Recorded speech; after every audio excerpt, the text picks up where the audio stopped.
Hello everyone, my name is Tannavi और आज हम क्लास नाइन्थ बिहाइव की बुक का poem number 1 the road not taken पढ़ेंगे। That's very famous poem. और ये लिखी है रॉबर्ट फ्रोस्ट ने। ये एक अमेरिकन पोइट थे जिन्होंने जो अपने जितने भी एक्सपीरियंस हैं इस पोएम में बताते हैं कि मैं जब दो रोड थे मेरे सामने तो मैंने कौन सा चुना, और वो जो चॉइस ने मेरी पूरी ज़िंदगी बदल दी, तो पूरी लाइफ बदल दी। तो ये रॉबर्ट फ्रोस्ट ने लिखी है, वेरी फेमस पोएम है। तो अब शुरू करते हैं एक बार इसको। Two roads diverge in yellow wood and sorry I could not travel both. मतलब दो रोड्स थे। डाइवर्स का मतलब होता है यहाँ पर, डाइवर्स का मतलब होता है सेपरेटेड। डाइवर्स का मतलब होता है सेपरेटेड, मतलब दो रोड थे जो सेपरेट हुए पड़े थे येलो वुड में। येलो वुड का मतलब है येलो येलो लीव्स थे, ऑटम सीजन की बात हो रही है यहाँ पर।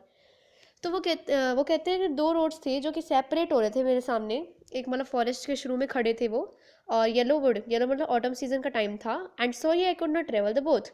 मतलब मैं सॉरी मांगता हूँ, मैं दोनों ट्रेवल नहीं कर पाया, क्योंकि एक ही ट्रेवलर है तो एक ट्रेवलर होगा तो एक ही रोड करेगा ना ट्रेवल, दोनों नहीं कर सकता।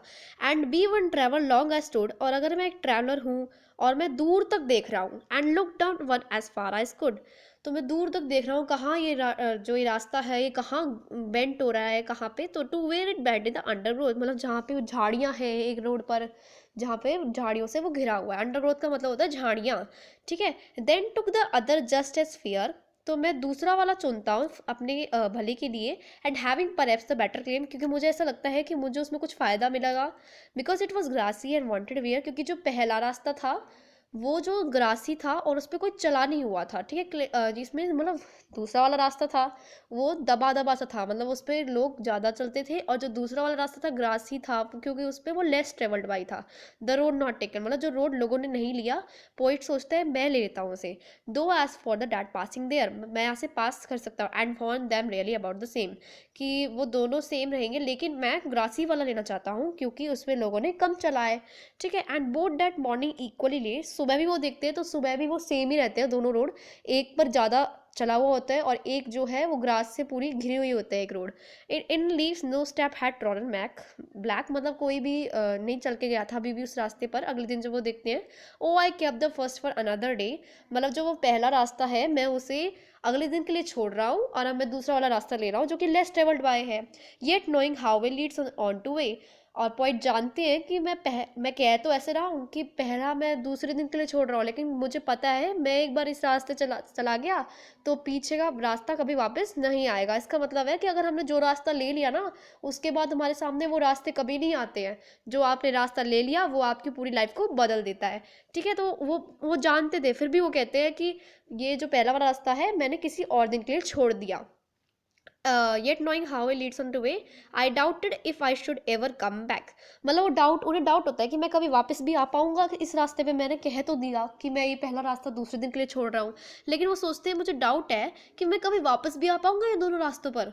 आई shall be telling this with a sigh, मतलब मैं सबको बताऊंगा somewhere ages and ages hence, बहुत सालों सालों एजेस पहले। Two roads diverge the wood, मतलब दो रोड्स थे जो कि सेपरेट हुए थे वुड में, येलो वुड में। And I took the one less travelled by, मैंने जो सबसे कम लिया, वह सबसे कम का मतलब है सबसे कम ट्रेवल किया हुआ रोड लिया मैंने। And that has made all the difference, मतलब मैंने सबसे कम जो इस पे लोग चले थे वो वाला रास्ता लिया और उसी ने ही मेरी पूरी लाइफ में डिफरेंस कर दिया।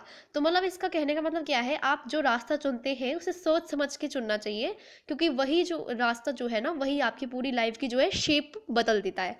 तो बस रॉबर्ट फ्रॉस्ट ये बताना चाहते हैं कि अगर आपके सामने भी कभी दो रास्ते आते हैं तो सोच समझ के आपको चुनना चाहिए रास्ते को, कि आगे वो लाइफ आपकी पूरी लाइफ देगा। और ऐसा नहीं होगा कि दो रास्ते बार बार आ जाएंगे आपके सामने, ठीक है। तो यही कहना चाहते हैं इसमें। और यहाँ रॉबर्ट फ्रॉस्ट ने लिखी है, ये बहुत अच्छी पोएम है।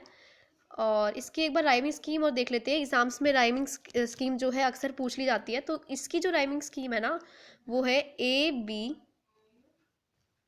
इसकी जो राइमिंग स्कीम है वो ए ए बी है। ए बी ए बी, ये थोड़ा सा ऐसा आ गया है, बाकी ए बी। तो जैसे देख सकते हैं आप ए बी, जैसे yellow would, A travel both, तो बी, ये वुड के साथ मैच नहीं कर रहा है तो बी आ गया। लॉन्ग आई स्टूड, अब स्टूड और वुड मिल रहे हैं दोनों आपस में, तो ये दोनों ए हो गए, तो ए बी ए, तीनों बन गए ए बी ए। जो चौथा वाली लाइन है वो भी वुड से मिल रही है, तो इसे ए बी, और बोथ और ग्रोथ मिल रहे हैं दोनों आपस में, तो क्या बन जाएगा इसका, जो बन जाएगा वो राइम स्कीम होगी ए बी ए बी। इसका फर्स्ट पैरा भी अगर आप याद कर लेते हैं तो राइम स्कीम आसानी से पता चल जाती है कि किस तरह से, किस जैसे वुड के साथ स्टूड मिल रहा है और कुड मिल रहा है, तो बी ए बी ये राइम स्कीम है। और ये राइम स्कीम है। तो ये मैंने पूरी आपको समझा दी अच्छे से। और वीडियो पसंद आई हो तो लाइक करें, शेयर करें और सब्सक्राइब करें। Thank you.